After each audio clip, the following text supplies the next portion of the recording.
এক সময় যে হাওর ছিল মিঠা পানির মাছের ভান্ডার, আজ সেখানে শূন্যতা আর হাহাকারের রাজত্ব। কিশোরগঞ্জের হাওর বেষ্টিত ইটনা উপজেলায় এবার মাছের ভয়াবহ সংকট দেখা দিয়েছে। প্রায় 2 লক্ষ মানুষের জনপদ, যাদের জীবন ও জীবিকা দুই বাঁধা এই হাওরের পানির সঙ্গে। বর্ষা আসেনি ঠিক সময়ে, আসেনি পাহাড়ি ঢলও। পানি নেই তাই মাছও নেই, আর মাছ নেই মানেই পেটে ভাত নেই শত শত জেলে পরিবারের। হাওরের মানুষ বলেন, আমরা মাছ ধরে খাই, মাছ বেচে বাঁচি, কিন্তু এবছর হাওরে পানিই নেই। মাছ আসবে কোত্থেকে?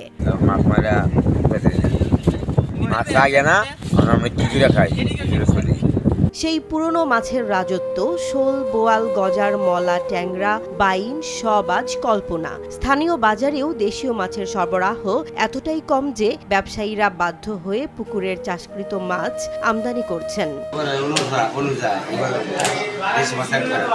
মাছ না থাকায় ক্ষতির মুখে পড়েছে শুধু জেলেরা নয়, হাওরকে কেন্দ্র করে গড়ে ওঠা পুরো অর্থনীতি। ছাই অর্থাৎ মাছ ধরার ফাঁদ বিক্রেতাদেরও চোখে জল, কারণ শত শত পরিবার এ কাজে নিয়োজিত। গত বছর যে ছাই বিক্রি হয়েছে 15,000 টাকায়, তা এবার বিক্রি করা হচ্ছে মাত্র 7,500-এ।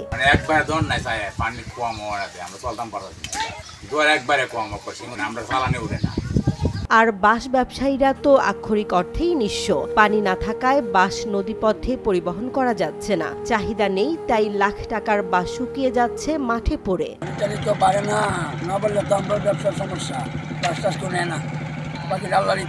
এই সংকটে সবচেয়ে বেশি ক্ষতিগ্রস্ত হচ্ছে সেই মানুষগুলো যাদের ঘরে মাছ নেই তো পাতে ভাতও নেই। হাওরের মানুষ চেয়ে আছে আকাশের দিকে, মেঘের দিকে এবং প্রশাসনের দিকেও।